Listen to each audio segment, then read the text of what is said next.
ABP Ganga, खबर आपकी, जुबान आपकी। कल जिस तरीके से आंदोलन के नाम पर हिंसा हुई, उसके बाद अब एफआईआर का सिलसिला दिल्ली में चल पड़ा है। कल हुई हिंसा को लेकर तस्वीरें साफ हो रही हैं। भारतीय किसान यूनियन के नेता राकेश टिकैत का एक वीडियो वायरल हो रहा है, जिसमें वो किसानों से लाठी झंडा लाने की बात कह रहे हैं।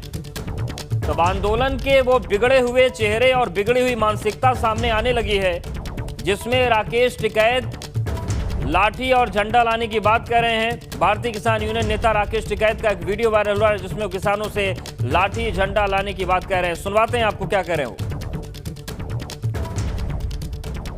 सरकार अपना ले आइयो, झंडा झुंडा भी लगाना, लाठी गोदी भी साथ रखियो अपनी झंडा लगाने के लिए।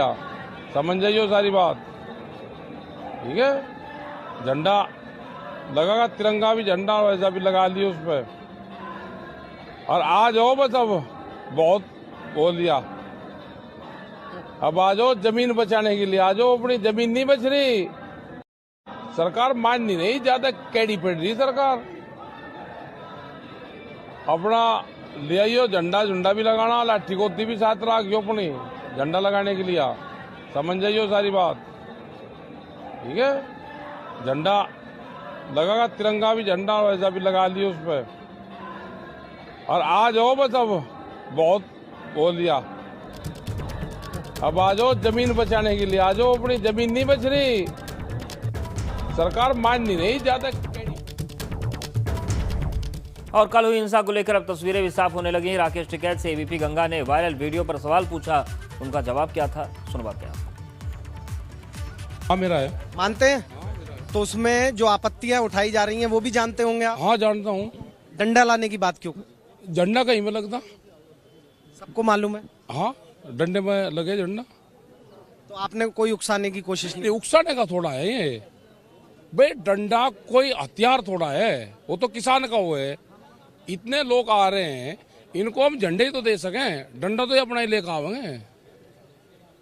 डंडा वहां कहीं चला किसी में? मतलब आपको उस वीडियो में कुछ भी गलत नहीं है, वो सब समझने का फेर है। समझाइए फिर आप कि कौन उसको किस नजरिए से देख रहा। आपने ये कहा कि अपना झंडा डंडा साथ लेकर आना, यहाँ से हमारे पास तो इतना फंड है नहीं कि देंगे। हमने झंडों की व्यवस्था करी, डंडा सब लोग अपना लेकर आए, उसमें लगा दिए। भाजपा सरकार ने जिस प्रकार किसानों को निरंतर उपेक्षित, अपमानित और आरोपित किया, उसको किसान के आक्रोश में बदले निर्णायक की भूमिका निभाई है। अब जो हालात बने उसके लिए भाजपा ही कसूरवार है। भाजपा अपनी नैतिक जिम्मेदारी मानते हुए कानून को तुरंत रद्द करे, तो ये सपा अध्यक्ष ट्वीट कर रहे हैं। और सपा अध्यक्ष ने अपने ट्विटर में लिखा है कि भाजपा सरकार जिस प्रकार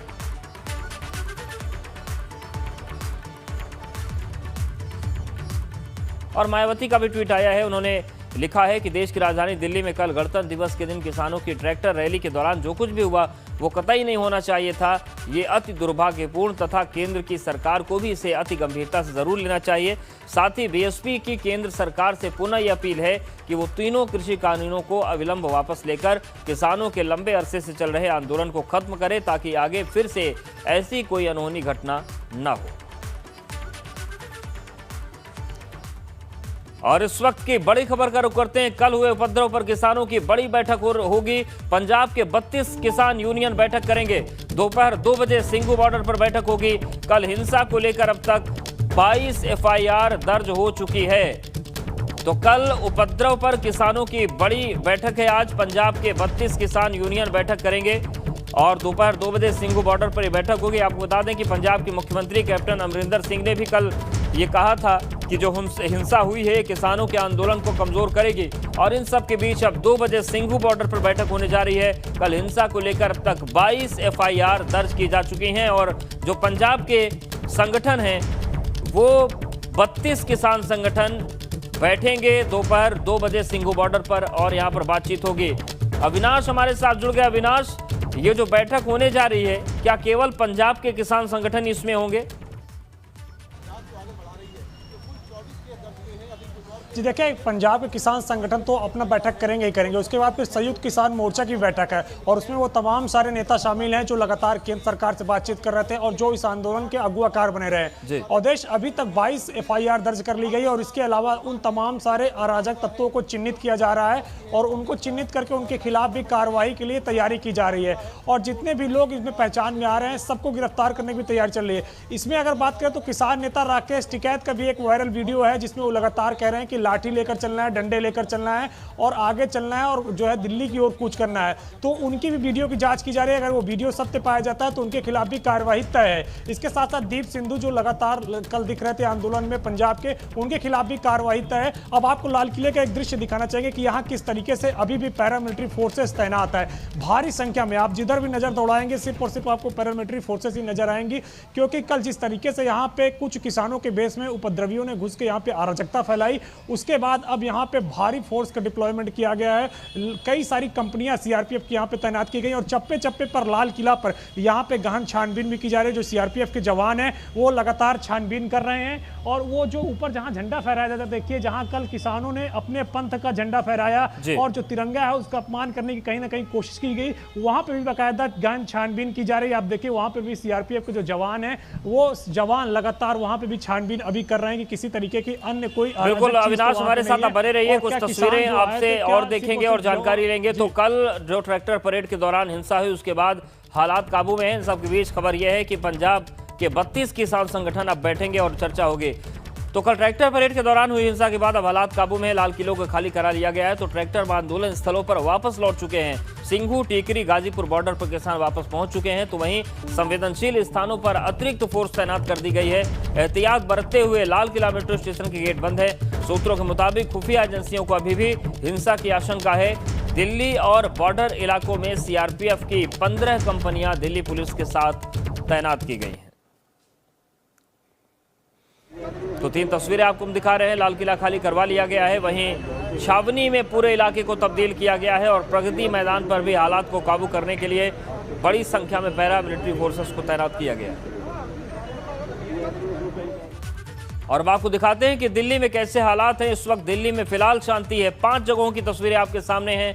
ITO जहां पर सबसे ज्यादा हंगामा हुआ, प्रगति मैदान, गाजियाबाद, लाल किला से जो तस्वीरें आई थी वहां पर भी शांति है और सिंघू बॉर्डर। तो ये 5 तस्वीरें आपके सामने हैं। हालात अब हालांकि हर जगह सामान्य हो गए हैं, लेकिन कल जिस तरीके से बवाल हुआ, हंगामा हुआ, उसके बाद अब पूरी तरीके से दिल्ली को छावनी में तब्दील कर दिया गया है।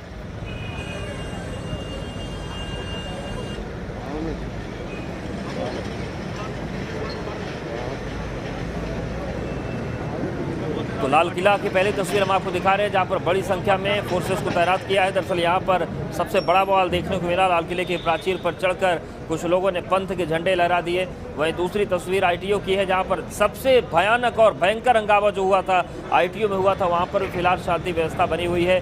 सिंघू बॉर्डर की अगर हम बात करें तो यहाँ पर भी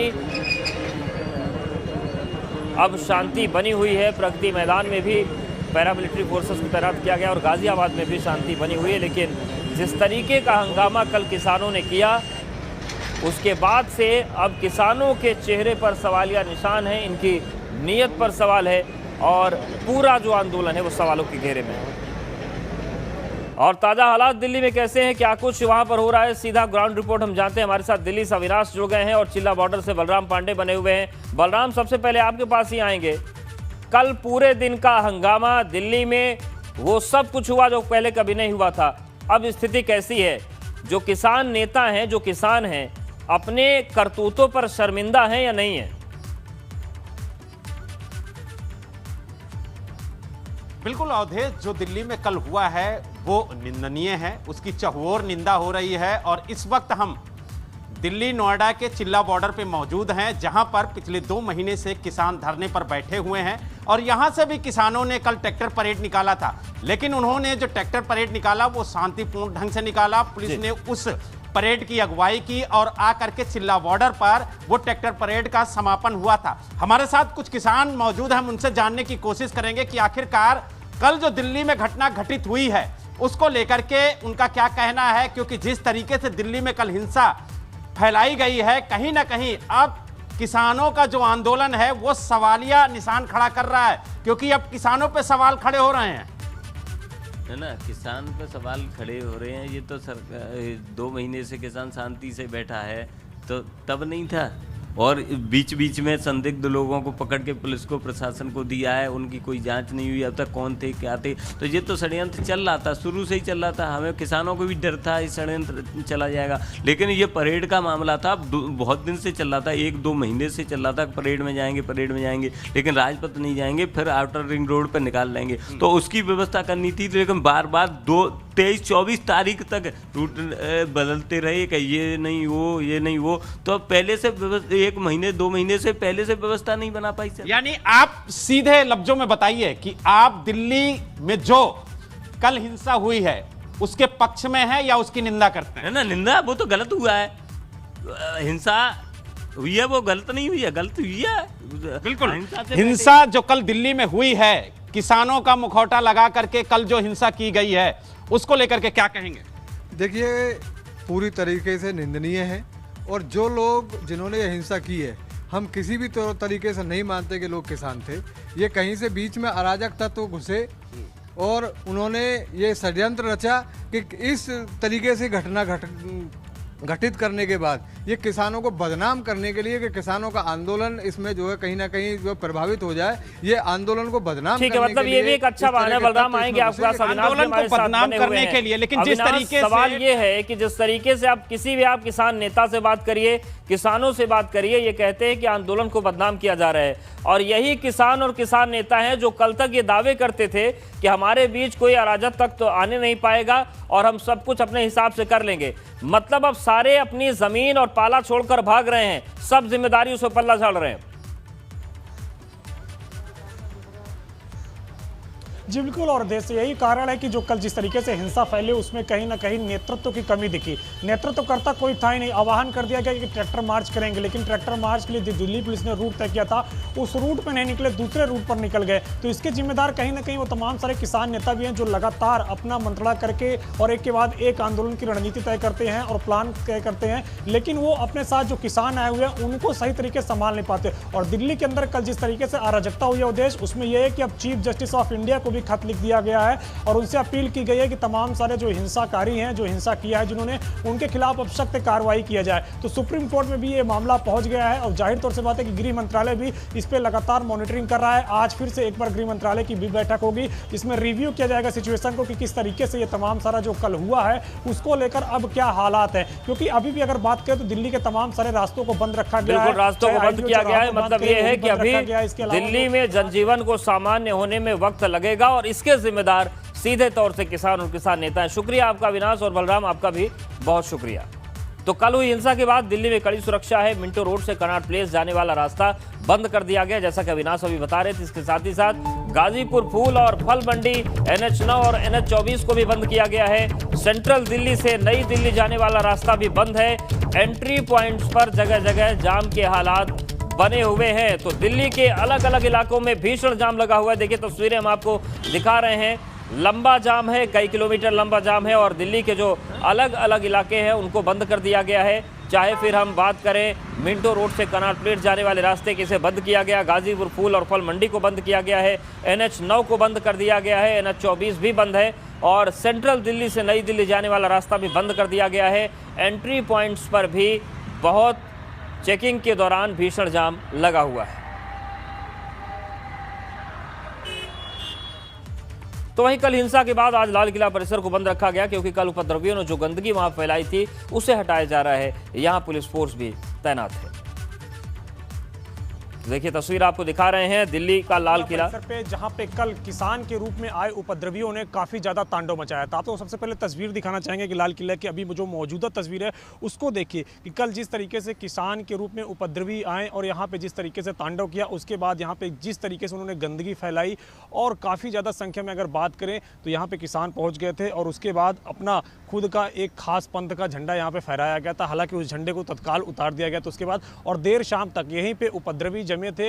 हालांकि बाद में जब दिल्ली पुलिस ने सीआरपीएफ की मदद ली और तमाम सारे उपद्रवियों को यहाँ से खदेड़ दिया है। अभी फिलहाल यहाँ पे स्थिति सामान्य है। पूरी तरीके से अगर बात करें तो यहाँ पे जो सिचुएशन वो कंट्रोल में है और पूरी तरीके से अभी लाल किला परिसर को बंद कर दिया गया है। ये जो आप दीवार देख रहे हैं, इसी दीवार के नीचे अगर बात करें तो गड्ढा है और इसी गड्ढे में तमाम सारे जो दिल्ली पुलिस के जवान हैं, जो वीडियो कल वायरल हो रहा था, यहीं पर उन्होंने अपनी जान बचाने के लिए नीचे उनको कूदना पड़ा और नीचे गिरकर कई पुलिस वाले घायल हो गए, जिसमें से कई को अस्पताल तक में भर्ती कराना पड़ा। अभी फिलहाल यहाँ पे सिचुएशन पूरी तरीके से कंट्रोल है और दिल्ली पुलिस की जो तमाम सारी टीमें हैं उनको भी तैनात किया गया है। और इधर में भी दिखाना चाहूँगा कि बसों में भी जो है अभी भी यहाँ पे पैरामिलिट्री फोर्सेस तैनात हैं। जो पैरामिलिट्री फोर्सेस के जवान हैं, सीआरपीएफ के जवान हैं, वो अभी भी यहाँ पे तैनात है। चूँकि कल जिस तरीके से उपद्रवियों ने देर शाम तक यहाँ पे तांडव मचाया था, उसके बाद गृह मंत्रालय काफ़ी सख्त हुआ था और गृह मंत्री अमित शाह ने आदेश दिया था कि उपद्रवियों के साथ अब सख्ती से निपटा जाए और जितनी भी फोर्सेस चाहिए उसका डिप्लॉयमेंट गृह मंत्रालय करने के लिए तैयार है। जिसके बाद 15 कंपनियां सीआरपीएफ की दी गई थी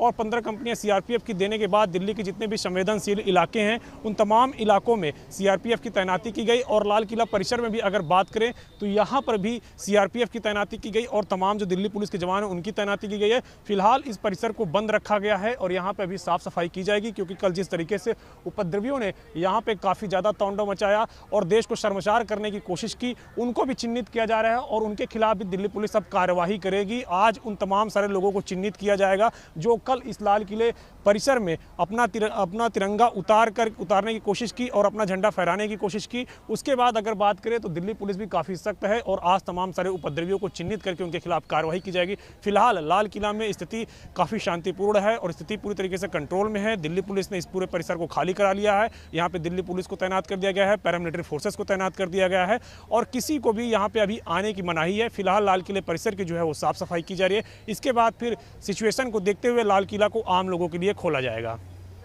कैमरा वीरपाल के साथ अविनाश तिवारी, एबीपी गंगा, दिल्ली। और आगरा की बात करते हैं, जहां पर अफवाह के बाद दो पक्षों में बवाल हो गया। दो पक्षों में जमकर मारपीट हुई, पथराव हुआ। युवती की फोटो वायरल होने की अफवाह पर बवाल हो गया। एक पक्ष पर घर में आग लगाने का आरोप है और बवाल के बाद मामले की जांच में पुलिस जुट गई है। तो दो पक्षों में जमकर मारपीट हो गई, बवाल हो गया। महज एक अफवाह थी, लेकिन ये अफवाह ऐसी बढ़ी कि देखते ही देखते आगजनी शुरू हो गई।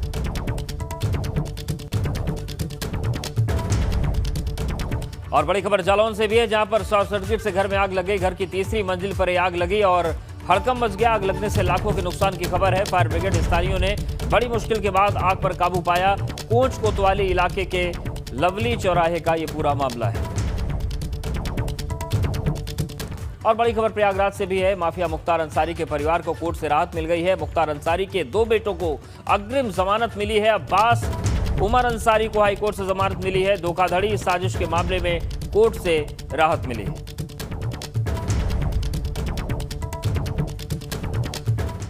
और यूपी में भी छोटे बच्चों के स्कूल नहीं खुलेंगे। 9वीं कक्षा तक के स्कूल खुलने के आसार नहीं है।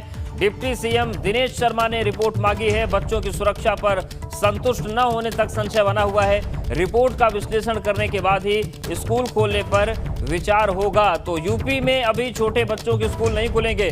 9वीं कक्षा तक के जो स्कूल हैं उन्हें नहीं खोला जाएगा। डिप्टी सीएम दिनेश शर्मा ने रिपोर्ट मांगी है और बच्चों की सुरक्षा पर संतुष्ट न होने तक संशय बना हुआ है। रिपोर्ट का विश्लेषण करने के बाद ही कोई फैसला लिया जाएगा।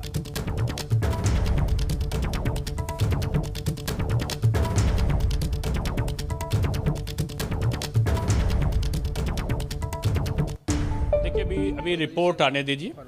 अभी स्वास्थ्य संबंधित जब तक हम पूरी तरह संतुष्ट नहीं हो जाएंगे कि कोरोना का संक्रमण का दुष्प्रभाव हमारे निचले स्तर पे छोटे बच्चों पर नहीं पड़ेगा, इसके लिए जो जब तक परीक्षण के बाद रिपोर्ट नहीं आ जाती सकारात्मक, तब तक अभी हम खुलने पर विचार नहीं कर